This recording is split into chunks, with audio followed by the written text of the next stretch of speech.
Hey everybody, it's very nearly 2 years from the day that going past this road didn't go so well. That's where the crash was.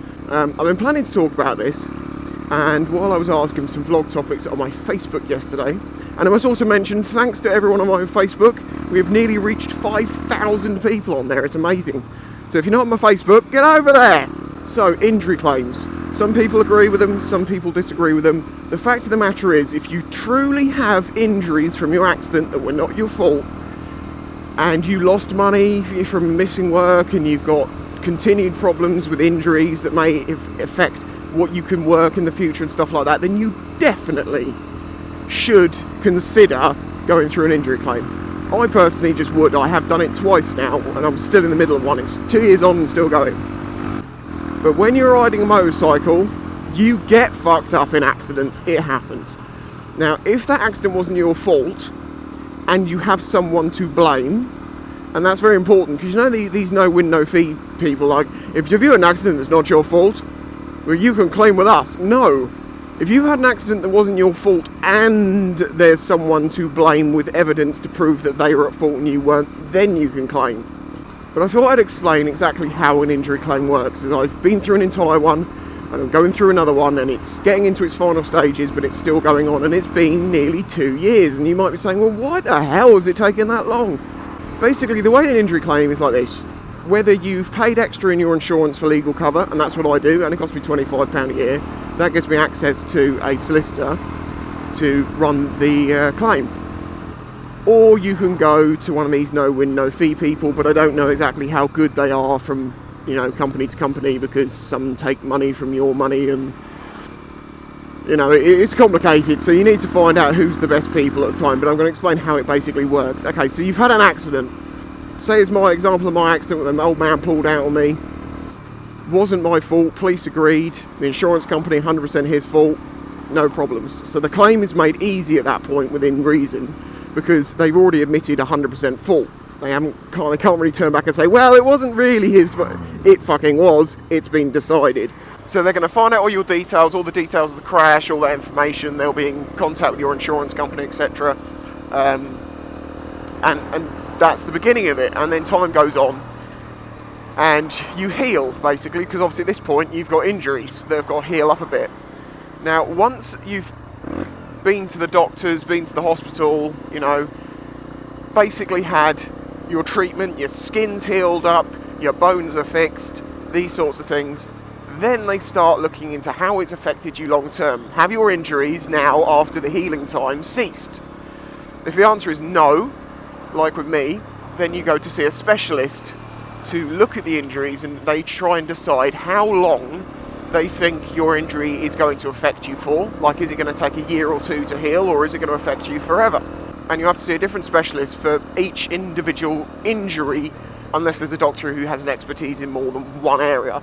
Now, I've seen a guy for my hand, who is a hand specialist, and I've seen a couple of people for my knee, because they were knee specialists. It's not always straightforward, because the first person I went to see with my knee was useless. He didn't listen to me properly. He was trying to rush through the examination, and he basically got facts wrong in his report, because you have to, when the report is done, you'll get the report back to the solicitor will send it to you.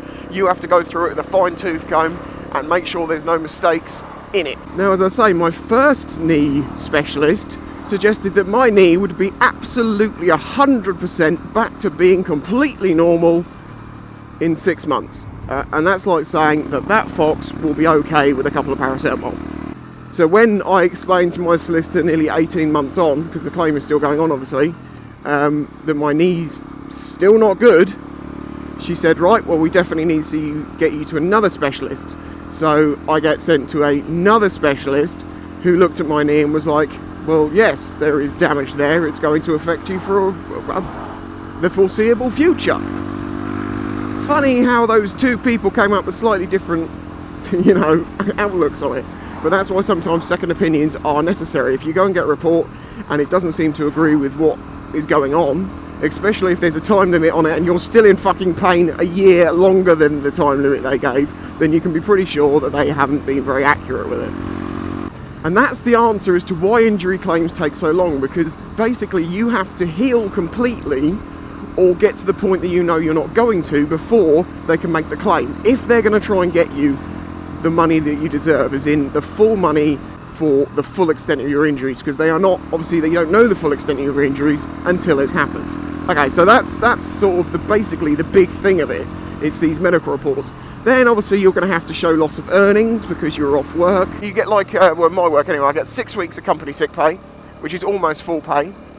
And then I got 28 weeks of statutory sick pay, and then that runs out.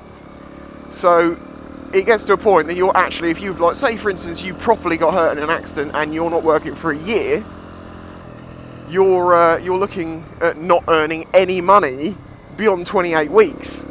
Unless you've got some sort of health insurance or something with your job that means you get paid sick pay longer, etc, etc.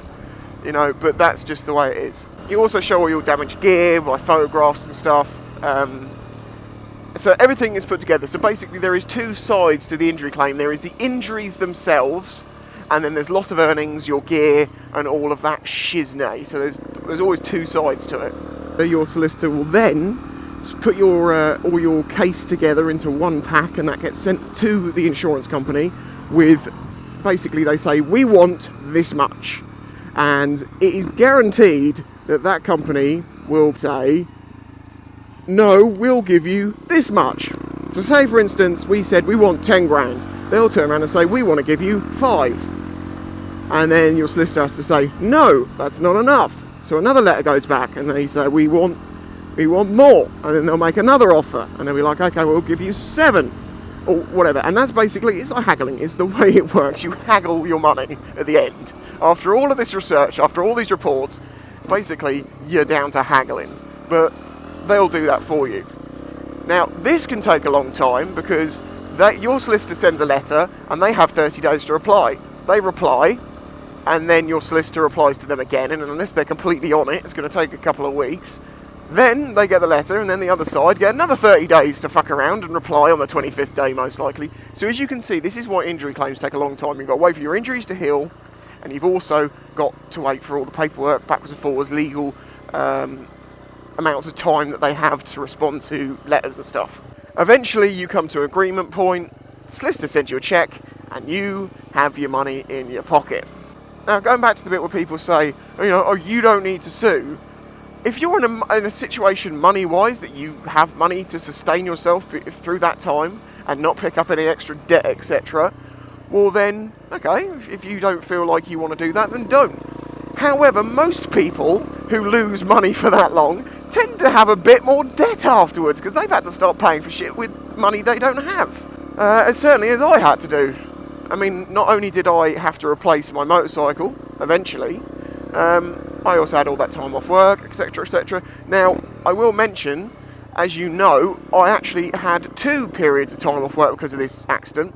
One of them delayed significantly because they didn't discover I had a broken foot for 18 months. If you follow my videos, you know what I'm talking about. Now, because it was so long before that was picked up, it's very difficult to prove that, that actually happened in the accident. So I can't claim for that injury, that surgery, that time in hospital, or the months and months of work that I lost and am losing now. But then equally, the thing is, this is where they got to get out my foot. This is where it may confuse people also. The broken foot, yes, did cause me a lot of pain. And then I was saying I've still got problems with my foot. It's because basically I've always had problems with my feet. But it would seem like the broken foot exacerbated things. Maybe it changed the way that bones were sitting. And that's why I have continued problems.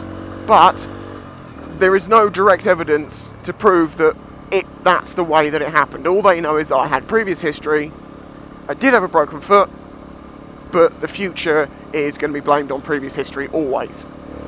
That's the thing, if you've got an injury on something you have previous history on, you're not going to get nearly so much for it. Okay, so now you might be asking, well, how much money do you get? That bit is rather complicated. Because there is actually a book out there of like, lose an eye, you get this much, lose a leg, you get this much injury, you get this much injury to this bit, you get this much. It's, it's actually in a book to give you a rough idea. However, it seems to be ludicrously unreliable. This injury claim, I have tried to get a ballpark figure, and all I know is it's probably going to be less than 10. considerably less than 10. Now, keeping in mind that I have permanent damage to my knee, which means I can't kneel, and I also have permanent damage and loss of movement, feeling, etc. in my hand, in my thumb, which does affect me, it doesn't seem great. There's also all the loss of earnings because I had months and months off work. So quantity amount may not entirely make sense to you. I mean, a friend of mine, for instance, was out drinking. He either, I can't remember if he broke up a fight or if he just got jumped. And basically, the person who attacked him stamped on his leg and broke his leg. He got £17,000 for this injury. Yeah, I know. It was like, well, how does that equate? But he did cause him problems in the future. He had time off work. I suppose he could probably said about, emotional stress, maybe, being attacked, and he got a lot of money. Now, with my solicitor through my insurance company, I don't have to worry about this, but basically the legal costs of the solicitor doing the work for you, obviously they have to get paid somewhere, and trust me, they get paid. Fuck me, do they get paid. I think in my first claim, I got £3,000, they got 2. But the wonderful thing is, because it's say through my insurance company, the legal costs are taken across from the other side, so that's on top of the claim, on top of what I would have got. I haven't lost anything for them to be paid. It's part of the costing. Now, if you go with some of these no-win, no fees, I know a lot of them now claim to not take any legal costs out of it, so maybe these are true, like, you get all the money you deserve.